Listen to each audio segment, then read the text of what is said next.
Walk Two Moons, chapters 40 to 44. Chapter 40, The Gifts. At this point in the story, Sal, Graham, and Gramps have all crossed the border into Idaho.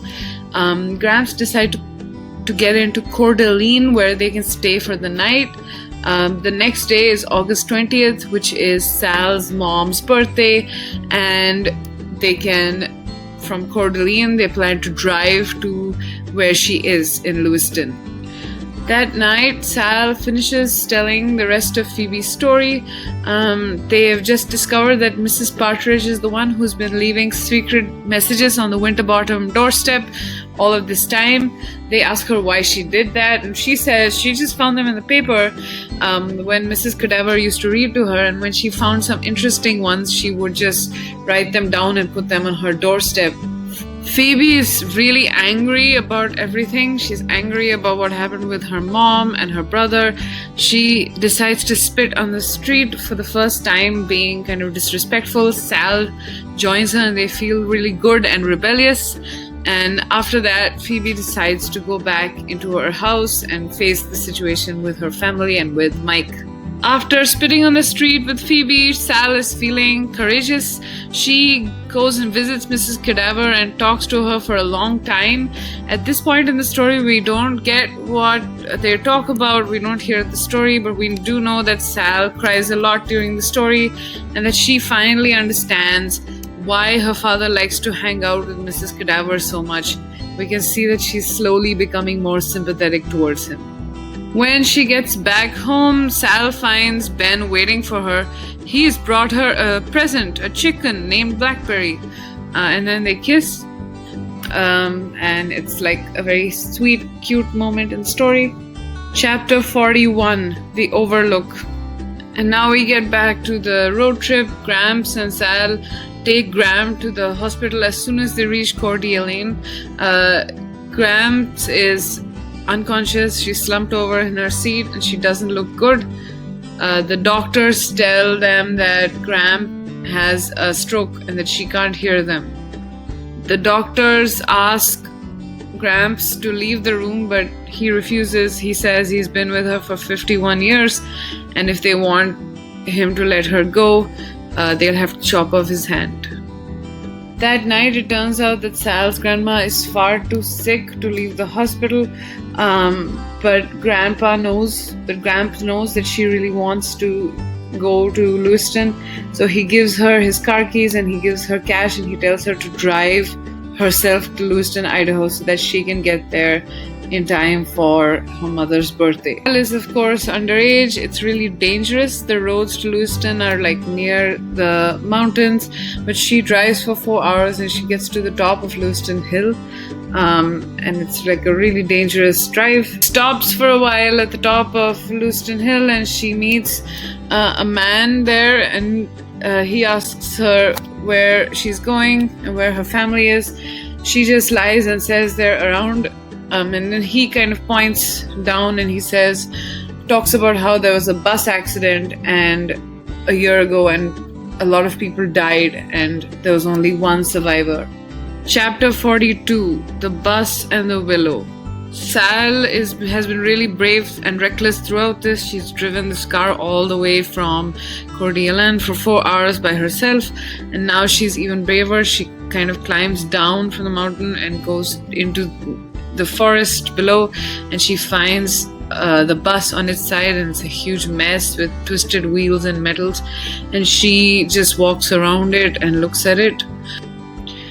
When Sal climbs back up, leaves the crash site, eventually she finds that there are cops near her car. They are really shocked and annoyed with her. They say like, you shouldn't have gone down to the bus site, it's really dangerous. They ask her where her family is and she reveals that she drove all the way from Coeur d'Alene by herself. They are very shocked because she's underage, she shouldn't be driving. They ask her why, and when they hear why, they ask her to get in their car. When Sal gets into the car, she's sure that the cops are going to drive her to jail, and she's really sad. She thinks she won't get to visit her mom, but the cops actually end up taking her to her mother's grave, and that's when we discover that her mother is dead, and she sits there for a while and just kind of takes in the sights and the sounds. She can hear birds singing. Sal gets up, she kisses a willow tree next to the grave and wishes her mother happy birthday, and she tells the cops that her mother isn't gone at all. She's singing in the trees. She can hear bird song, and that's how the chapter ends. Chapter 43, Our Gooseberry. After visiting her mother's grave, Sal gets back into the cops' cars, and she thinks that they're going to take her to jail, but they actually take her back to Cordia Lane. And during the ride, the sheriff lectures Sal about driving without a license, and he makes her promise that she won't do it again.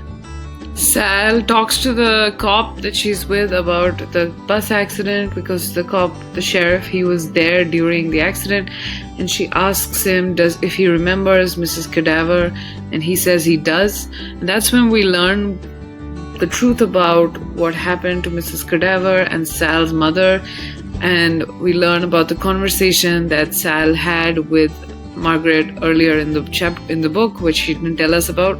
We learned that Sal's mother and Mrs. Cadaver were on the bus.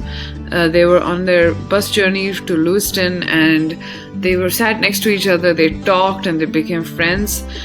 Then the bus crashed, and that's how Sal's mother dies, and Mrs. Cadaver was actually the only survivor of that accident. When Sal's father came to Lewiston to say goodbye to his wife, he visits Mrs. Cadaver in the hospital after learning that she had sat next to his wife before the crash, and then they end up talking for a long time. He tries to maintain a connection with her, and he writes her all these letters once he gets back, because he's trying to remember his wife, and he knows that she was with his wife in her last moments. When Sal gets back home that night, she discovers that her grandmother has died during the night, and she sits next to her grandfather, and together they're just really missing Grams. And Sal also learns that Grams' body is being sent back to Bybanks, where her father will meet it, and she and Grams will return to Bybanks the next day. Chapter 44, Bybanks. We now reach the final chapter of the book. Sal and her father and grandfather have all moved back to Bybanks, Kentucky, and Sal's grandfather now lives with them. Graham has been buried in an aspen grove near the farm in Bybanks, and Sal's grandfather loves visiting the grave and visiting his gooseberry and talking to her. Sal says they all really miss the grandmother. Sal spends a lot of time with her grandfather, and she says they keep playing something she calls the moccasin game, which is when they basically practice walking in other people's shoes and trying to understand them. And by playing this game, they kind of understand a lot of things about other people, like for the fact that Sal realizes why her grandparents took her on the trip. Sal realizes that they took her on the road trip so that she would be able to understand her mother better and learn why she left, and so that she could say goodbye to her mom. She also understands why her father didn't take her to Idaho, that he was too heartbroken to take her, and she starts, like, you can see her learning how to empathize more with people through playing this game with her granddad. We also learned that Phoebe, Ben, Mrs. Cadaver, Mrs. Partridge, and Mr. Berkway maybe are all coming to visit the next month, and Sal's really looking forward to it, especially to seeing Ben. And she ends the story ends with the fact that she's really happy, she's content with her life, and the last words of the novel are "Huzzah, huzzah."